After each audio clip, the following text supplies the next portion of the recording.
What's going on? So let's talk about it. June is also Men's Mental Health Awareness Month. And that is something that needs to be taken seriously. Men's mental health.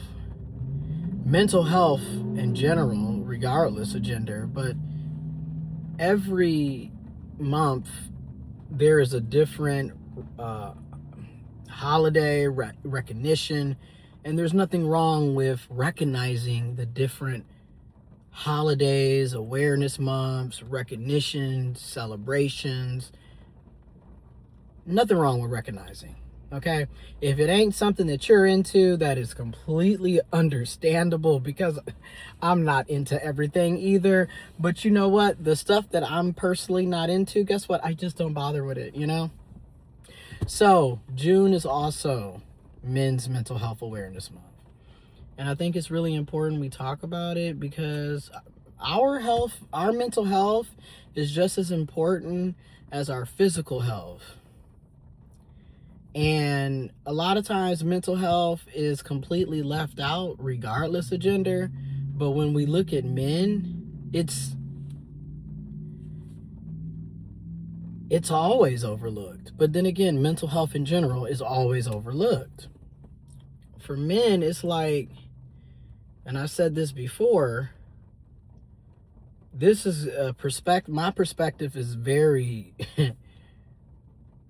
unique in my opinion, because I was born intersex. I was raised as a girl, cosplayed as a cishet woman,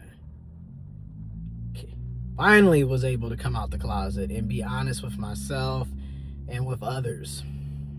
Born intersex, identify as an intersex trans man. And I'm not ashamed of that.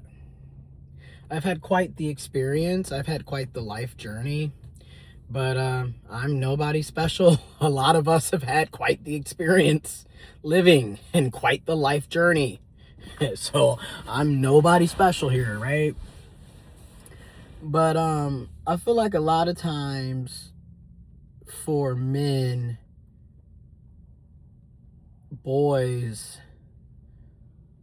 masculine folks, our feelings are not really looked at or taken seriously unless we are angry, mad, aggressive, violent, destructive. Then, oh, let's pay attention. But when a man is sad, hurt, in pain, crying,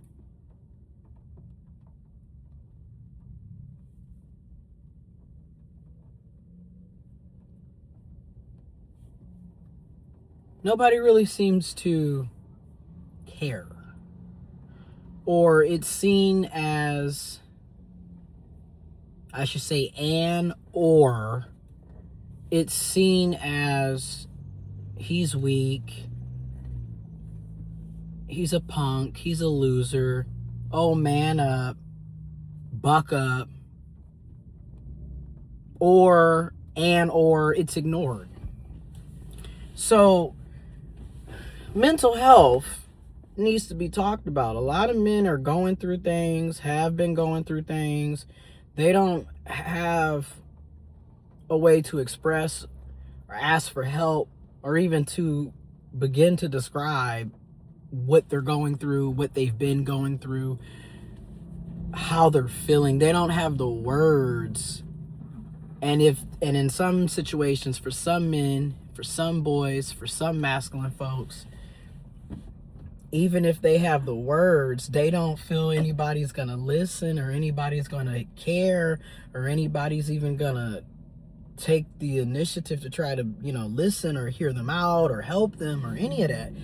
And then for some of us, it's just seen as you're weak. You know what I'm saying? You're weak. And why is being weak always looked down upon?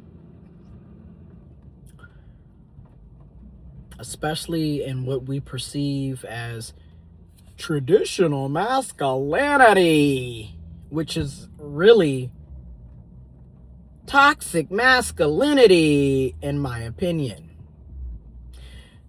And when we talk about toxic masculinity, we never talk about positive masculinity or healthy masculinity in the same breath. So a lot of times, too, as a man, it seems like, or a man, a boy, a masculine person, it seems like we only hear about the bad, the negative about being a man or being a boy or being masculine. And it's like we can talk about toxic masculinity, and we need to talk about toxic masculinity, in my opinion.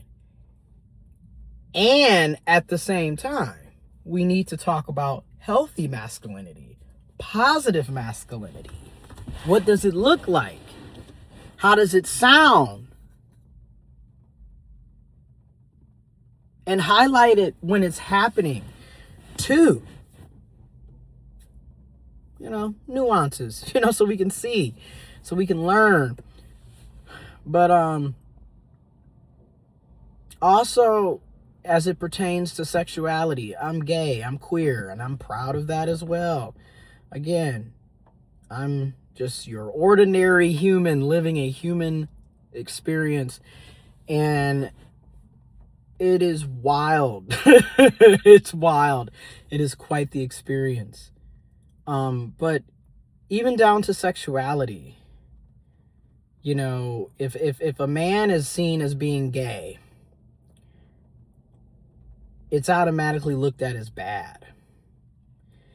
A man could well be bisexual, and folks won't let him be bisexual because for some folks, they're going to view that man as being gay and completely leave out the fact that he's not gay. He actually is attracted to both or multiple genders. Doesn't necessarily mean that he wants to be only with one gender or the other. It doesn't necessarily mean... And then that's the other bigger issue with being a human, because regardless of gender, sexuality, we're always being judged.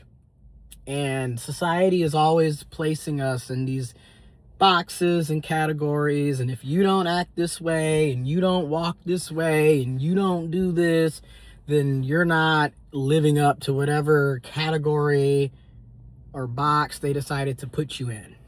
Notice, put you, because we're not really choosing these labels, these titles, these boxes or categories. We're just being told this is where you go. And then when you try to really choose your own life and be who you truly are, a lot of times it's going to be a problem. And that's something that a lot of men know and experience, but a lot of people, regardless of gender or sexuality, know and experience. That's a human experience. I also want to add this. If we really want to address a lot of these issues, in my opinion, we have to start with the source. When infants are coming into the world, babies are here now, children are here now. You got to start off better for the kids, for the youth. Because, when we talk about men's mental health, we need to instill that mental health in general, regardless of gender or sexuality, is valuable and important.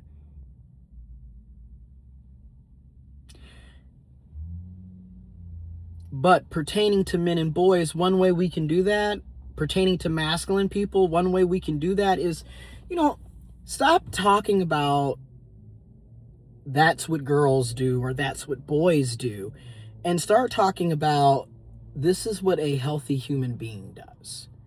Because how many times has men and boys or masculine people or even people who are not men and boys or masculine people, how many times have you heard or seen a person that is perceived to be a boy or a man or a masculine person, and they get hurt, especially when they're kids, little kids to big kids, but children, they get hurt, they fall, they get hurt, something happens, they're crying, they're in pain.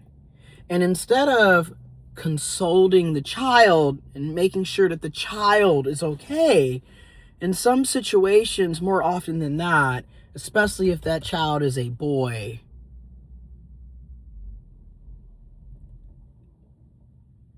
he doesn't get the same treatment that a child that is perceived to be a girl would get. And then vice versa, right? Because this is an issue on with gender in of itself, is that we're not really treating people like humans. We're treating them based off of, so they're both children, one falls and cries, but because this one has on blue, don't cry, you're not a little girl, that's what girls do, big boys don't cry. And you're automatically creating an issue, because a lot of men are now men. They were boys or they were children, and they become adults, and now crying is weak, crying is what girls do, crying is bad. But then also, why is doing what girls do seen as a negative or less than in the first place? Because maybe it's not what girls do, it's what humans do. Like, most humans are going to cry when they're in pain, especially as a little kid falling. Now, does that mean every girl does that? Does that mean every boy does that? Does that mean every person, every child? No, there are definitely people who didn't cry, or don't cry, or don't. Everybody, we are definitely individuals.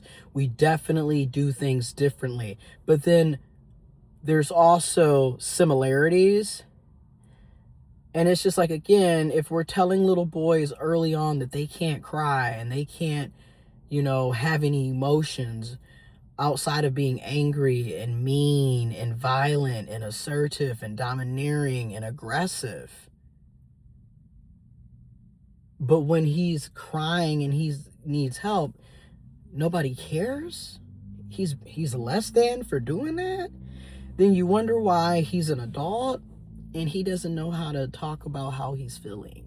He doesn't know how to show up for others when they're hurt either, because he can't show up for himself when he's hurt, because you've already told him as a little boy that who cares about how you feel? Who cares about you needing help and you being in pain? Now, I'm not saying this to justify piss poor behavior, because while all of this is happening and did happen, as we get older, we can't keep using what mom, dad, or whomever did to us as kids. We can't. At some point, it is on us. It is on me. You feel me? And at the same time, if you're socializing them to be that way, you can't be surprised that the adult who's experienced that training, that socialization, is also now unable to be empathetic or show empathy or be able to say that they need help or that they're hurt. They don't know emotions. They have them because they're human. We're all human. But if you're going to only allow certain folks to feel these emotions and then other folks can't feel those emotions, and then vice versa, and then you wonder why we're living in the mayhem that we're living in, look around. Look around. So men's mental health is the 6th month of the year. June is Men's Mental Health Awareness Month. And I'm here to say there's nothing wrong with you crying if you're a man. There's nothing wrong with you asking for help or needing help. There's nothing wrong with you admitting that you're hurt.